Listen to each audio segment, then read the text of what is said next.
May kinainan kaming Korean restaurant dito sa Quezon City. Pero alam nyo ba guys, isa na ata itong Korean restaurant sa mga the best kong nakainan. Kasi dito nga nagsaserve sila ng cheese full ribs na ipapakita mismo sa harapan mo kung paano balutan ng mozzarella cheese yung ribs. Grabe, ngayon lang ako nakakita ng ganitong klase ng ribs dahil binalutan siya ng mozzarella cheese. At saka guys, unlimited yan. For as low as 599 pesos, makakakain na kayo ng mga unlimited food trip nila dito. Meron din silang wagyu cubes, salmon sashimi, cajun crab and seafoods, butter oyster, rib eye steak, tempura, cheese scallops, fish cake skewers, fried chicken, iba't ibang flavor ng meat at alam nyo ba guys na unlimited yan. Kahit anong set orderin nyo kasama na itong samgyup. May dessert pa sila dito na watermelon punch. At isa nga sa nagustuhan ko sa Korean restaurant na to, wala silang service charge. O diba panalo? Sa ibang restaurant meron service charge pero dito wala. Isa nata to sa pinakasulit na nakainan ko dahil unlimited seafoods and barbecue. At saka guys, unlimited din yung kanilang side dish kaya solve na solve pag dito kayo nag food trip. Eto nga pala ang Hoday na located sa number 14 Examiner, Quezon City. Or isearch nyo na sa Google Map, lalabas agad yan. Open sila ng 12 PM to 12 AM. Mababait at maasikaso rin ang mga staff nila dito. Kaya kung may order pa kayo, asikasuhin agad kayo. At pwede pa kayo dito mag soju. Maganda ang ambience ng restaurant na to, malinis at maaliwalas. Kaya tara, food trip na tayo. So guys, kasama nga pala yung best friend ko, niyaya niya ako mag food trip. Kaso nga lang,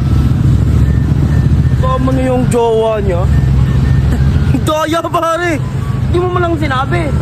Wala Hirap pa naman pag ganito, single. Eto, dito nga pala kami magpo-food trip guys sa may Hoday. Ayan, tsaka kami magpo-food trip. Pagkapasok namin dito sa Hoday, meron kami dito nakitang check your body size. Kaya chinek ko kung anong size na ako. Sabi ko nga, chubby. Napakadaya naman netong best friend ko. Niyaya ako mag-food trip pero sinama niya yung jowa niya. Sana all may jowa. Iyaya ko dito, di kasama yung jowa.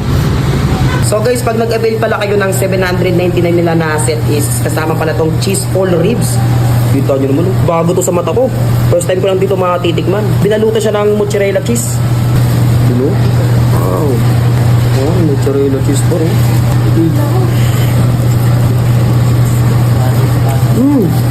Sarap pare.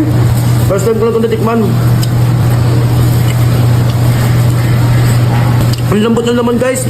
Naiwalay agad yung laman sa buto. Malaki.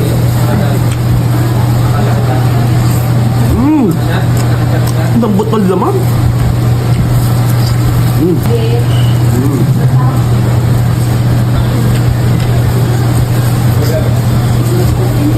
Ito pa parami kain ko dito ah. Sarap.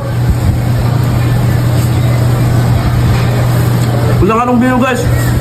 Panalo. Pagkatapos ko ang kumain ng cheese full ribs, ito naman yung sunod kong titikman, yung iba't ibang klase nila ng mga meat dito. Bale, dalawa nga pala kami nagluluto dito, no? Tinutulungan ko nga pala dito yung aking best friend. Teka lang, bakit mo binigay sa jowa mo yung lahat ng karne, tapos sa akin konti lang? Napakadaya talaga no? Niyaya ka ng tropo mo mag food trip, kaso sinama niya yung jowa niya. So, paano ako nyan? Makakain na nga lang dito ng samgyup. Bale, naglagay nga pala ako dito ng kimchi, ng karne, tsaka ng lettuce. Tapos, ayan guys, titikman na natin yan. Ito yung kanilang wagyu cubes, oh. Sarap yan, oh.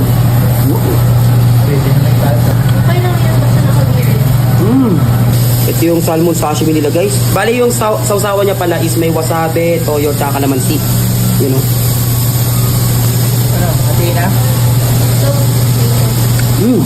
Ito yung kanilang fried chicken na may special sauce. Kaya may mga carrots pa siya, may mga veggies. Natin. Tatlong sauce sila ah. Ito yung kanilang tempura guys oh. Sasaw-saw natin sa kanilang tempura sauce.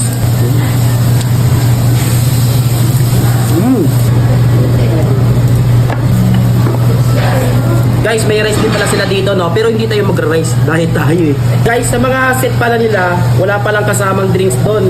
Bali 110 kada isang person, unlimited drinks na yun.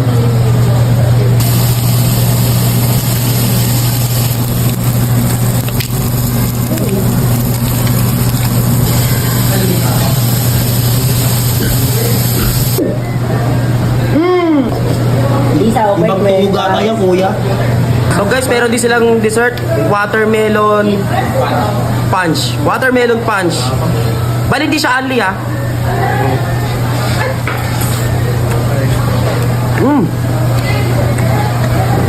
May cornflakes sa ibabaw. oh. Hindi, higupin mo na lang, babe. Higup. Yan. Sige.